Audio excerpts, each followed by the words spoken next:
The NBA season is now officially over. Took some time off because of the pandemic. The bubble playoffs worked like it should, and as a result, a champion was crowned. But sadly, the fans weren't able to be in the bubble because of restrictions, and thus their energy, their cheers, will be heard in part, not in whole. But sometimes that's not a bad thing, because we all know that sometimes fans can be jerks. Allow us to show you some times that they really went too far. Be sure to like the video and subscribe to the channel. Number 5, the racial slur against Russell Westbrook. Russell Westbrook is without a doubt one of the best players in the NBA today. He's got a lot to offer any team that he's on, no doubt. However, he's just as infamous for getting in the faces of players as well as fans at times and jawing at them. This makes him hot-headed, obviously, but at times, that heat is absolutely warranted. During a game against the Utah Jazz, he was caught on video jawing against some fans and saying he was going to F them up, which you might think is another case of Russell being Russell, but afterward, he noted that a husband and wife in the crowd next to him said that he should get down on his knees like he's used to. Yep, that happened. Not only is that racist, that's just vile to say. That's not something anyone to this day and age should hear, let alone something people should say. 2020 has proven that racial equality is not what it should be. This shows that it's not a recent issue, like some would attest. The fans who made those comments were banned from the arena permanently after an investigation proved they did what Westbrook said they did. And that's good. Those kind of people should not be welcome at games like these people. They disrupt what is aiming to be a fun event. Number 4, Kristaps Porzingis. Kristaps Porzingis is a player who's had a rocky NBA career to say the least. His career with the New York Knicks started out promising, then got very turbulent as he argued with management. Eventually he'd get with the Dallas Mavericks, where he now teams with future megastar Luka Doncic, who proved in the bubble playoffs that he's a stud, and that with both of them at full power, the Mavericks are going to be a serious threat in the Western Conference. However, when he had his return game to the Knicks, the crowd booed him very loudly. But what made it so that they crossed the line was that they continued to boo him every single time that he touched the ball. It was truly a relentless barrage of boos. Now, from the side of the fans, you could argue that he betrayed them by demanding a trade and all that. But you boo him once he gets to the floor. As in once. Then you stop. He didn't deserve that. And true to form, he made the right move because the Mavericks rock and the Knicks suck. And guess what? That won't change soon. Number 3, Joakim Noah. Joakim Noah has been a role player for many NBA teams, and he has been an asset on most of them. But one thing that separates him is that he loves to trash talk. He does it every single time he can manage it, and he's honestly good at getting under people's skin.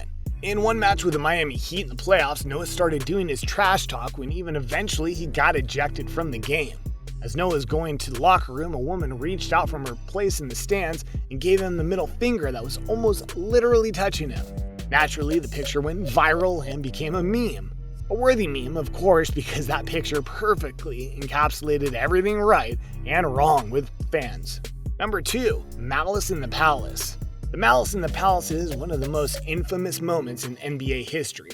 And while most people remember certain NBA players getting involved, the fans were a part of it too. Happened in 2004 when players on the Detroit Pistons and the Indianapolis Pacers got into a fight that cleared the benches. But then, a fan threw a drink at player Ron Artest. Artest reacted by going up into the stands and fighting with the fans, which prompted even more violence after that.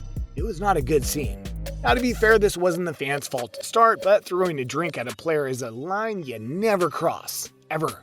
Those fans were punished alongside the players in the fight, and this stain on the NBA lingers to this day. More rules were applied to try and make sure that it never happens again. Number 1, LeBron James and Cleveland's relationship. LeBron James is now a 4-time NBA champ with the Los Angeles Lakers, but obviously he started his career with the Cleveland Cavaliers. During his first run with the team, they were threats in the East almost every year and got the team to the finals once. But after years of frustration, King James decided it was time for a change.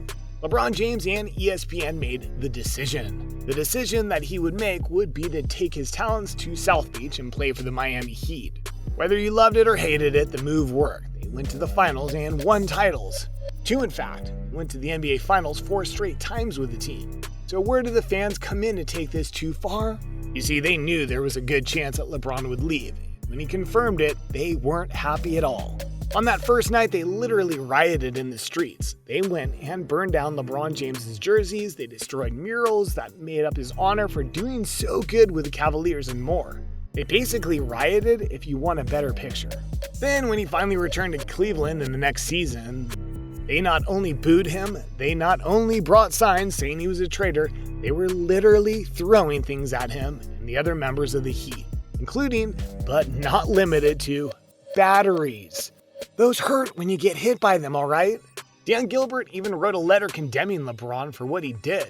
Eventually, things got better when LeBron came back and got them a title. But it was far from a perfect relationship, as you can see. And there you go, look at 5 times when the fans of the NBA went way too far in what they did to cheer or boo their teams or their rivals. Which of these times do you feel is the worst in regards to fan behavior? Do you know of other times that NBA fans let it off a little too much? Do you think that fans will be able to attend NBA games next season? Let us know in the comments below. Be sure to subscribe. We'll see you next time on the channel.